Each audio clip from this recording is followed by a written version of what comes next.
Hi guys, welcome to another block spotlight.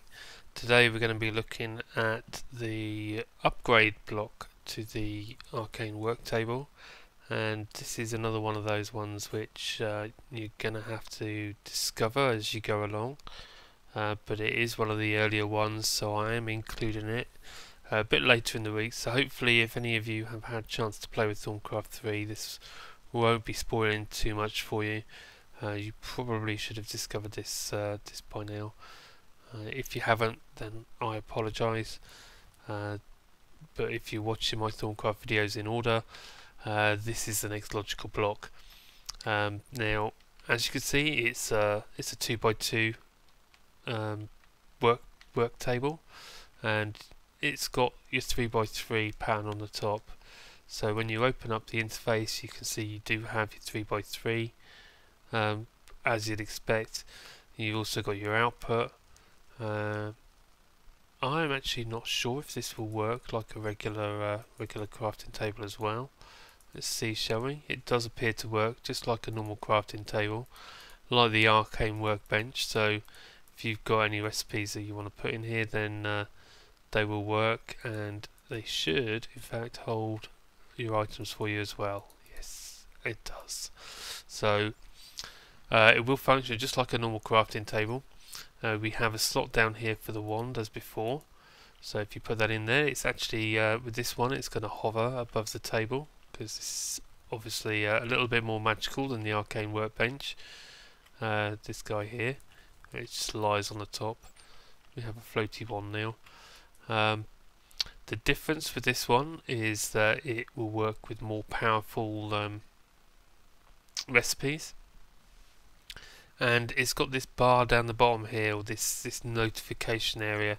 Now what this area will do is it will tell you that it needs certain things present in the local aura or in the vicinity in order to complete the recipe that you're trying to make. So we will have a look at that in action very shortly.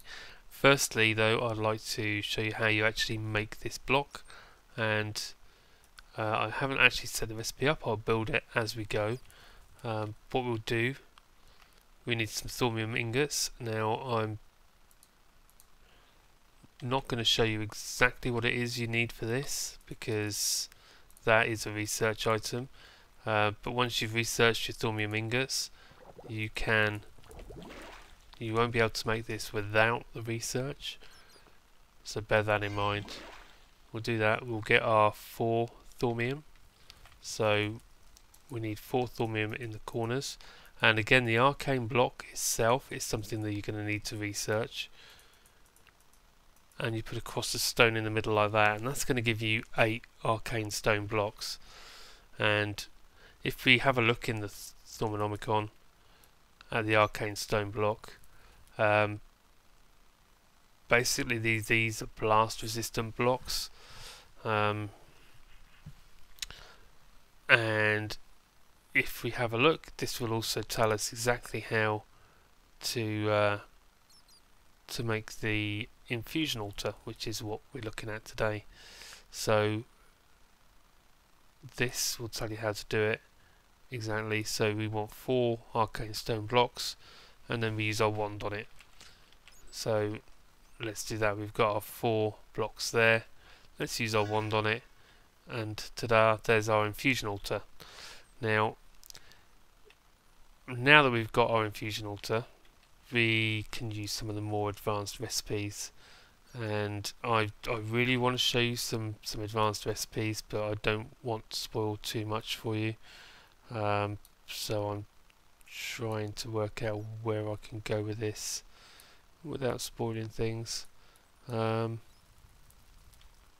Let's have a look at Golomancy. This Golem animation core, we can make that. This is on the infusion altar. It says at the top of the page there. So we need a nitor and some bricks, and this should kind of give us some indication of how to do this. So we need to put our wand in there. Now, as I was saying before, this area at the bottom is kind of a notification area. It tells you what it is that you need, and here we need Imperito and Motus. So we need to find 8 of each in the local aura. Now we can do that several ways, but the way you're going to start off doing it is if you have a crucible nearby, which we do. Let's get some water in there. So get some water in our crucible. What we need to do is we need to find it's 8 Imperito and 8 Motus, and put them in this crucible. So let's see what we've got here. Have we got any of these? I don't think we have on those. So what could we possibly need? Control, Command, Dominate. I think let's try levers. Yep, each lever's got 1, so we need 8 levers. That'd be a good way to get going. So throw 8 levers in there, and we should have a look. Yes, that is now satisfied. So we have our 8 Imperito in the local area. Now we need Motus. I think let's have a look. No, it wasn't sugar. Motion, movement, speed. It's on this. We have 2 on each of these air shards, so we need to put 4 air shards in then, and that should give us our 8 Motus, and that completes the recipe and allows us to make whatever it is we're making. Bear in mind, these recipes won't work until you've researched them, but that is how it works. When you make this, it consumes all the items out of the crucible, and you'll need to fill it up again. And that is basically how the infusion altar works. There are other ways of doing it as well. Actually, the thing that I didn't show you was the fact that there is a small particle effect going between the infusion altar and its source of whatever aspect it is it's looking for. So you can see that, because there are other ways of providing that aspect in the area, which you'll discover as you go down the line. So there you go, guys. I hope you enjoyed that. I hope I didn't spoil too much for you. Please hit subscribe, follow me on Twitch and Twitter, and I will catch you next time. Thanks for watching.